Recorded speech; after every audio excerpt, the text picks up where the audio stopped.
القرآن يوحدنا لطريق الخير يوجهنا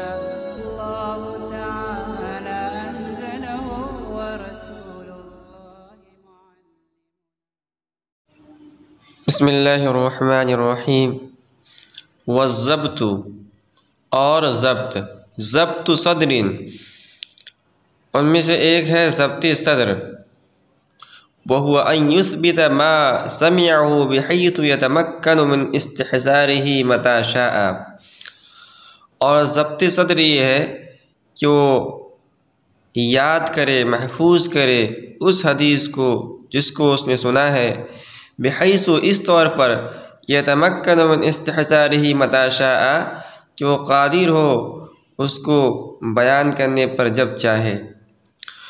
وضبط کتاب، اور ضبط کی دوسری قسم ہے ضبط کتاب. وهو صيانته لديه منذ سمع فيه، اور وہ یہ ہے کہ جس کتاب کے اندر اس نے حدیث لکھی ہے اس کی حفاظت کرے اپنے پاس، منذ سمع فيه جب سے اس نے اس کو کسی محدث سے سنا ہے. وصححه الى ان يؤدي منه، اور اس کو ٹھیک رکھے یہاں تک کہ اس حدیث کو بیان کر دے، منہ اس کتاب سے.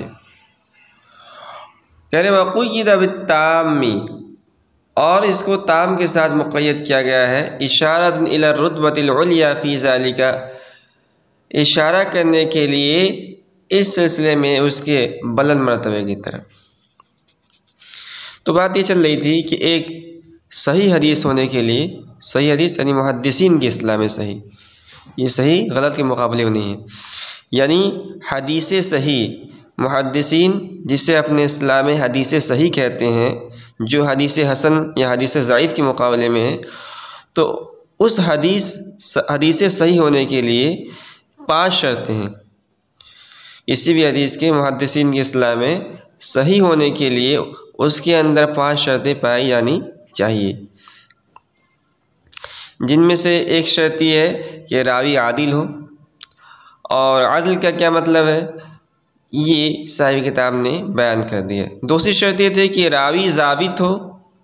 اور اس کے ساتھ ساتھ ایک اور بھی لگائی تھی کہ تام الضبط ہو، یعنی ضبط ہو اور اس کے اندر مکمل درجے کا ضبط ہو. تو ضبط کا کیا مطلب ہے؟ تو دیکھیے ضبط عربی زبان کا لفظ ہے، اور عربی زبان میں باب نصر انصر سے آتا ہے. اس کے معنی آتے ہیں منضبط کرنا، پکڑنا، قابو میں لانا، یہ لغوی معنی ہیں. اور محدثین کے اصطلاح میں ضبط یہ 2 طرح کا ہوتا ہے. یعنی پہلی قسم تو یہ ہے کہ آدمی کسی محدث کے پاس جائے اور وہ محدث اس کے سامنے حدیث بیان کرے، اس حدیث کو وہ اپنے سینے کے اندر محفوظ کرے، اپنے سینے کے اندر منضبط کرے، اور اس کو اپنے ذہن کے اندر محفوظ رکھے، اس طور پر یعنی اتنے پختہ طور پر کہ جب بھی کوئی اس سے اس حدیث کو سنانے کا مطالبہ کرے تو وہ حدیث فوراً اس کو سنا دے. اگر راوی کے اندر یہ صفت ہے تو وہ اس کی بیان کردہ حدیث وہ حدیث صحیح کہلائے گی، دیگر شرائط کے ساتھ. جن میں سے ایک شرط یہ ہے کہ حدیث جو ہے معلل نہ ہو، حدیث شاذ نہ ہو. تو یہ جو شرائط پائی جائیں گی اور اس کے ساتھ ساتھ راوی تام الضبط ہو تو محدثین کی اصطلاح میں حدیث صحیح ہوگی. تو ضبط کی 2 قسمیں ہو گئی. پہلا ضبط صدر، دوسرا ضبط کتاب. ضبط کتاب یعنی محدث سے حدیث کو سنا اور سننے کے بعد اس کو اپنی کتاب کے اندر یعنی اپنی کاپی کے اندر یا لکھے، اور لکھنے کے بعد اس کی تصحیح کرے کہ کہیں اس کے اندر میں نے تو غلط نہیں لکھا ہے، بالکل جیسے میں نے محدث سے سنا ہے ویسے ہی لکھا ہے. اور اس کے بعد اس کی حفاظت کرے کہ کوئی اور آدمی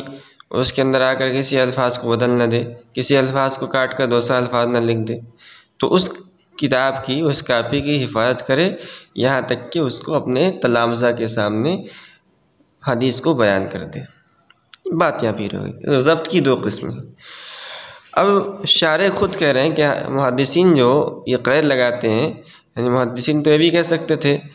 جیسے کہتے ہیں کہ کسی حدیث کے صحیح ہونے کے لیے پہلی شرط ہے کہ راوی عادل ہو، دوسری شرط یہ بھی لگا سکتے تھے کہ راوی ضابط ہو، لیکن کہتے ہیں کہ نہیں، راوی جو ہے ضابط ہونے کے ساتھ ساتھ تام ضبط ہو، اس کے اندر ضبط مکمل درجے کی طرف ہو، مکمل درجے پہ ہو۔ یہ شرط کیوں لگاتے ہیں؟ کہہ رہے ہیں یہ اس لیے لگاتے ہیں کہ اگر راوی کے اندر راوی اگر تام ضبط ہو، یعنی ضبط صدر اس کے اندر پائی جائے، تو اس کی بیان کردہ حدیث یہ بلند مرتبے کی ہوگی۔ تو یہ جو تمام شرائط محدثین لگاتے ہیں، یہ دراصل اس لیے لگاتے ہیں،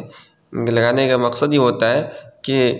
حضور پاک صلی اللہ علیہ وسلم کی بیان کردہ حدیث صحیح اور بالکل ٹھیک ٹھیک انداز میں ہم تک پہنچے۔ تو جتنی زیادہ شرائط پائے جائیں گے اتنی زیادہ ظن غالب ہوگا اور حدیث اتنی زیادہ درجے کی صحیح ہوگی، اعلیٰ درجے کی ہوگی۔ ایک شرط یہ تھی کہ حدیث متصل ہو۔ متصل کسے کہتے ہیں؟ ما سلم اسنادہ من سقوط فیہ، جس کی سند محفوظ ہو کسی سقوط سے، بحیث یکون کل من رجالہ، اسی کا بیان ہے، بحیث یکون کل من رجالہ سمع ذلک المروی من شیخہ، اس طور پر کہ اس حدیث میں جتنے بھی راوی ہیں انہوں نے اس حدیث کو اس مروی حدیث کو اپنے شیخ سے سنا ہو۔ وَالسَّنَدُ تَقَدَّمَ تَعْرِيفُهُ، اور سند کی تعریف پہلے گزر چکی ہے۔ تو سند کی تعریف پہلے اس کتاب کے اندر یعنی نزہۃ النظر کے اندر بھی گزری ہے، اور اس سے پہلے جو مختصر سال ہم نے پڑھایا تھا مقدمہ شیخ عبدالحق محدث دہلوی، اس کے اندر بھی سند کی تعریف گزر چکی ہے۔ اس کا خلاصہ یہ ہے کہ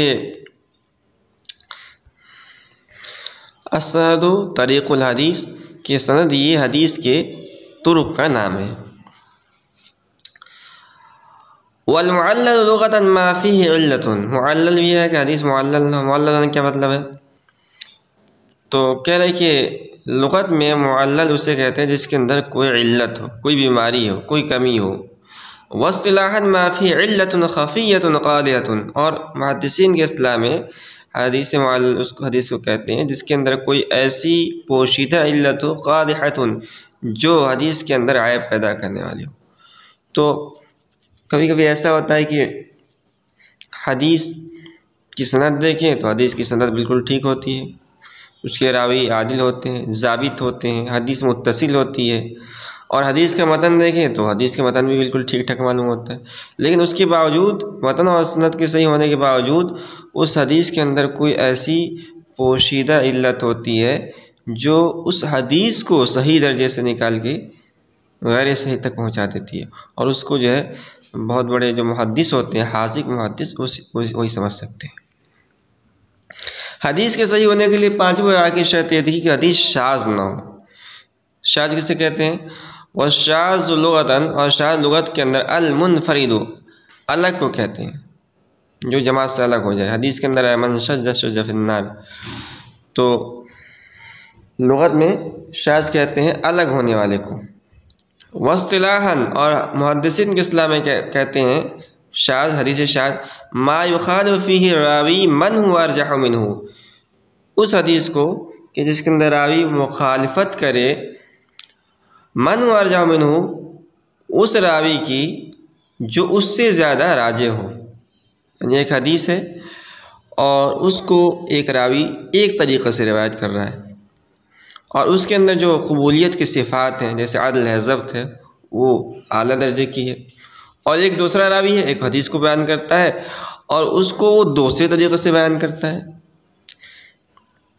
اور وہ پہلے راوی سے کم درجے کی ہے، تو جو کم درجے والا راوی ہے اس کی بیان کردہ حدیث شاذ کہلائی۔ وَلَهُ تَفْسِيرٌ آخر سَيَأْتِي، کہہ رہے ہیں کہ اس کی دوسری تفسیر بھی ہے جو عنقریب آئے گی۔ یعنی شاذ کی ایک تعریف تو یہ ہے، اور اس کے علاوہ اور بھی تعریفیں کی گئی ہیں شاذ کی، جن میں سے ایک کو آگے بیان کریں گے۔ اب یہاں دیکھیے اس پر بحث کی گئی ہے کہ حدیث کے صحیح ہونے کے لیے اس کا شذوذ سے محفوظ ہونا یہ ضروری یا ضروری نہیں ہے، اور یا تو حافظ ابن حجر اور دیگر محدثین عام طور پہ کہہ دیتے ہیں کہ حدیث کے صحیح ہونے کے لیے اس کا شاذ سے محفوظ ہونا ضروری ہے، لیکن اگر انصاف کے نقطہ نظر سے دیکھا جائے تو حدیث شاذ بھی صحیح حدیث ہو سکتی ہے، اور بہت ساری حدیثیں ہیں جو صحیحین کے اندر مروی ہیں، شاذ ہیں مگر اس کے باوجود صحیحین کے اندر مروی ہیں اور صحیح ہیں۔ کہ تنبیہ قولہ و خبر الآحاد، یہاں جس سے فوائد قیود بیان کر رہے ہیں، کہہ رہے ہیں کہ جب ماتن نے یعنی خود حافظ نے رحمۃ اللہ نے خبر الآحاد کہا تو یہ جو ہے جنس کے درجے میں ہے، منطقی مناطقہ کے یہاں جنس ہوتا ہے، کل جنسی، یہ جنس کے ایک تعریف کے جامع معنی کے لیے ہونے کے لیے ضروری ہے کہ تعریف جو ہے جنس اور فصل سے مرکب ہو، اور یہاں انہوں نے جو تعریف کی ہے خبر کیا کہتے ہیں، یعنی حدیث صحیح کی تعریف میں جو خبر الآحادی کہا ماتن نے، یہ جنس کے درجے میں ہے، وباقی قیود ہی کالفصلی، اور جو باقی قیود ہیں وہ فصل کی طرح ہے۔ تو فصل اول ہے بنقل عدل، کہہ رہے وقولہ بنقل عدل، اور ماتن کا قول بنقل عدل، کہہ رہے احتراز عما ينقلہ غیر العدل، یہ فصل اول ہے، اور اس سے جو ہے ماتن نے احتراز کیا ہے ان احادیث کو نکال لیا ہے جس کو غیر عادل روایت کرتے ہوں۔ کہہ رہے ہیں کہ وقولہ ہوا، اور ماتن کا قول ہوا، یعنی حدیث صحیح کی تعریف کرنے کے بعد جو ماتن نے کہا ہے کہ وہ صحیح لذاتہ، یہ ہوا صحیح لذاتہ، تو یہاں جو لفظ ہوا ہے اس کے فوائد قیود بیان کر رہے ہیں، اس قید کا کیا فائدہ ہے، تو کہہ رہے ہیں کہ یسمى فصلا، یہ بھی فصل ہے، یتوسط بین المبتدا والخبر، یہ مبتدا اور خبر کے درمیان فصل کے لیے آتا ہے، تو ہوا یہ فاصل ہے مبتدا و خبر کے درمیان، یؤذن بأن ما بعدہ خبر عما قبلہ، اور اس بات کو بتلاتا ہے کہ ہوا کا جو ما بعد ہے یہ اس کے ما قبل کی خبر ہے، ولیس بنعت لہ، اور اس کی صفت نہیں ہے، وقولہ لذاتہ، اور ماتن قول لذاتہ، یہ کہنے کہ یخرج ما یسمى صحیحا بامر خارج عنہ، یہ نکالتا ہے حدیث صحیح لغیرہ کو، تو لذاتی قید سے حدیث صحیح لغیرہ کو نکال دیا، یخرج ما یسمى صحیحا، وہ نکالنے کے لیے اس حدیث کو جس کا نام صحیح تو رکھا جاتا ہے بامر خارج عنہ، مگر لذاتہ ہی نہیں بلکہ کسی امر خارج کی وجہ سے، کما تقدم، جیسا کہ یہ بات گزر چکی ہے۔ کہہ رہے ہیں کہ وتتفاوت رتبہ، اور حدیث صحیح کے مراتب یہ مختلف درجے کے ہوتے ہیں، بسبب تفاوت هذه الاوصاف المقتضیۃ للتصحیح، ان اوصاف کے الگ الگ ہونے کی وجہ سے جو تقاضا کرتے ہیں لتصحیح فی القوۃ، حدیث کی قوت میں صحت کے لیے، فإنها لما كانت مفيدة لغلبة الظن الذي عليه مدار الصحة، اس لیے کہ جب یہ مفید ہیں غلبے ظن غالب کے لیے جس پر حدیث کی صحت کا مدار ہے، اقتضت ان يكون لها درجات، تو اس بات کا تقاضا کرتے ہیں کہ اس کے درجات بھی مختلف ہوں، بعضها فوق بعض، جن میں سے بعض جو ہے بعض سے بڑھ کر ہوں، بحسب الامور المقویۃ، ان امور کے حساب سے جو اس کو تقویت دینے والے ہیں، وَإِذَا كَانَ كَذَلِكَ، اور جب معاملہ ایسا ہے، فَمَا تَكُونُ رُوَاتُهُ فِي الدَّرَجَةِ الْعُلْيَا مِنَ الْعَدَالَةِ، تو جس حدیث کے راوی عدالت کے بلند مرتبے میں ہوں، والضبط، اور ضبط کے بلند مرتبے ہوں، وسائر صفات التي توجب الترجیح، اور ان تمام صفات کے بلند مرتبے میں ہوں جو ترجیح کا تقاضا کرتا ہے، كَانَ أَصَحَّ مِمَّا دُونَهُ، تو صحیح ہوگا ان احادیث کے مقابلے میں جو اس سے کم تر ہے۔ تو خلاصہ کلام یہ ہوا کہ حدیث صحیح کے جو شرائط بیان کیے گئے ہیں، وہ شرائط جو ہے جس راوی کے اندر جتنے زیادہ پائے جائیں گے وہ حدیث اتنی اعلیٰ درجے کی ہوگی، اور جس راوی کے اندر کم درجے میں پائے جائیں گے تو اس کے مقابلے میں ادنیٰ درجے کی ہوگی، تو اس اعتبار سے حدیث صحیح بھی کلی مشکک ہو جائے گی، اس کے مراتب مختلف ہوں گے۔